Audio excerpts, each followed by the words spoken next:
All right, Steve and I are going to talk a little Big Ten athletics. I mean, coming up this week that we're taping this, we're going to be 100 days away from the kickoff of the college football season. I believe Wednesday. Wow. How about that? Wow. It's not bad. The 27th of May.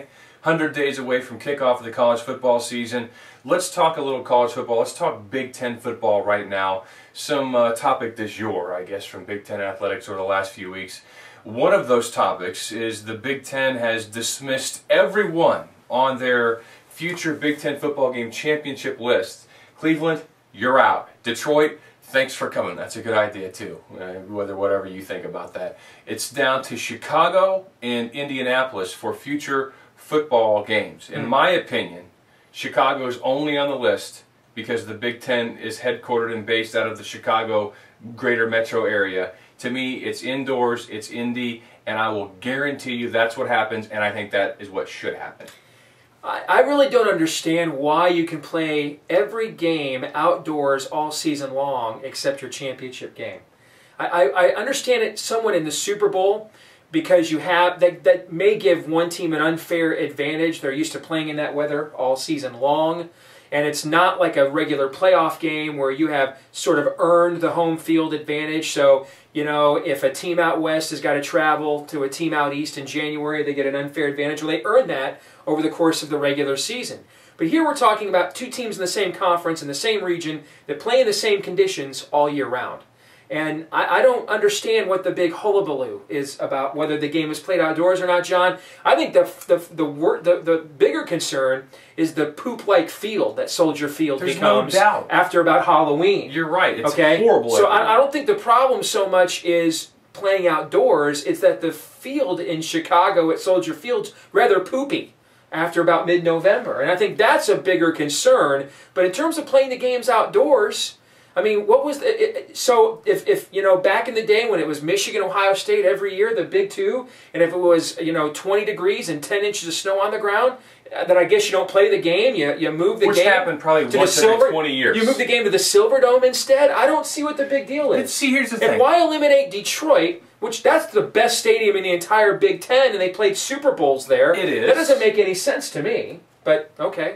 I'm probably a homer where that's concerned. Indianapolis has hosted a Super Bowl or will host a Super Bowl. Will host a Super Bowl. They've hosted a Final Four. Yeah. Both of those things having taken place at Ford Ford Field, no doubt. Yes. I'm not dogging the stadium. Okay. I'm just dogging Detroit. Well, having been there recently to go to Comerica Park, I will have to defer that point. Yes, in our CIFL, they were the Detroit Crack. I will have to see that point. Here's you bring up weather. Granted, if half of the Big Ten season were played in November and December, you'd be onto something. But it's not. 2/3 of the Big Ten football season, or Big Ten the teams that Big Ten football teams play, are played in September and October. All right? 4 games are played in November. Half of November, even at latitudes in the state of Iowa, sometimes even latitudes up in Madison, Wisconsin, and Minneapolis, you're going to get 50, 40 degrees on the average, historically speaking. So we're not talking about snowy quagmires. Granted, you can have snow on November 1st, you can have snow on November 15th. On the average, you don't. You have 40, 50 degrees. So the vast majority of these games are played in good conditions. But all the places you just mentioned are fan bases that are used to going to outdoor sporting events that time of year, with the exception of Minnesota, whose team plays in a dome. But that's part of it. Did play in a dome. Well, did play in a dome. They're not sure where they're going to be playing. It was cold in the last future. year. Iowa fans will attest. But I'm talking about the Vikings. Okay. Okay. And because these are NFL cities, we're used to going outdoors anyway most of the time. But that's just part of the culture of this part of the country. I don't care. I mean, I don't care if the game's played indoors. I don't care if the game's played outdoors. I'd be more concerned. Because Michigan's not going anywhere. I would be nice. I'd be more concerned about the injury factor playing on the poopy field at Soldier Field because of, you know, the brown-like substance that they try to trot out there as grass that exists there from about the second week of November on.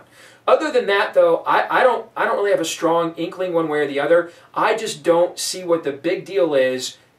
Part of Midwestern culture is playing the game outdoors, and we're not talking about the end of January. That's why people move out of the Midwest. We're talking about the first Saturday in December. But the people that did move out of the West, out of the Midwest, go to sporting events, and you know we don't shut our lives down. And you know where they go? They go to Florida, SEC country, where they play the SEC championship game indoors in Atlanta. But that's also a part of the country where this is not, I was going to use the term inbred. How about embedded into the subculture of that region? I mean, that's not what they're used to. I mean, this is part of the, hello, they're used to nighttime light outdoor football. They have some of the biggest, they have the biggest attendance across the average of any conference in the nation. But guess who conference has the biggest attendance in the nation?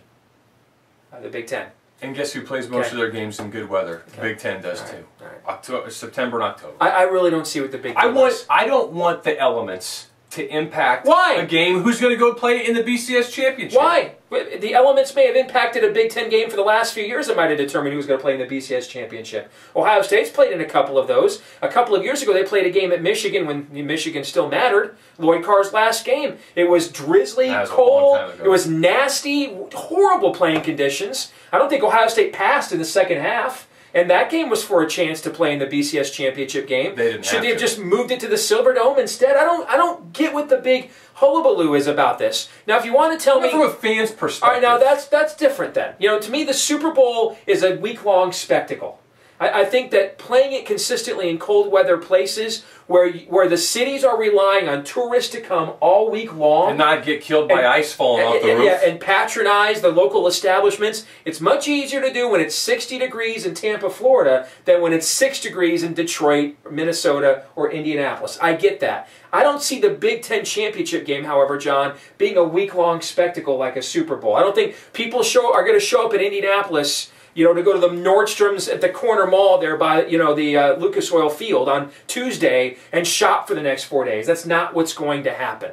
So to me, I think unless it's a Super Bowl where you've got teams from around the country and it's supposed to be on a neutral site and it's a week-long spectacle that almost is as big than the game itself, and certainly financially is bigger than the game itself. That's one thing. That's not the case with the Big Ten title game, and I think it makes the Big Ten come across soft. One thing you and I have discussed for years, what is the point of making it easy for your haters? Why make it easy on them? You and I have more than enough haters out there. We don't go out of our way to make it easy on them, however, right? The Big Ten, why? You want to brand yourself. We're tough. We're rugged. We kick it old school, but we're going to play all of our championship games in a dome. Okay. Why let SEC Blogger Nation get a free shot at you, otherwise known as ESPN? Why let them do that? I don't understand. To me, I think, I just think that's just part of the subculture we live in here in the Midwest. I disagree with that. Again, I think that subculture is getting the southern states a lot more populated, and the population bases of Midwestern states go down. Well, if that was the case, then you should have taken my advice a year and a half ago and come out of here with a Texas or a Georgia Tech or some team that was available south of the Mason-Dixon line and rolled out the red carpet to land them in order to get you some demographics in the South. My guess is... If that was the case, if you're so concerned about that, then... I suspect they tried something like that. Maybe with one of those schools. Didn't have a dance partner. Yeah. Thanks for watching.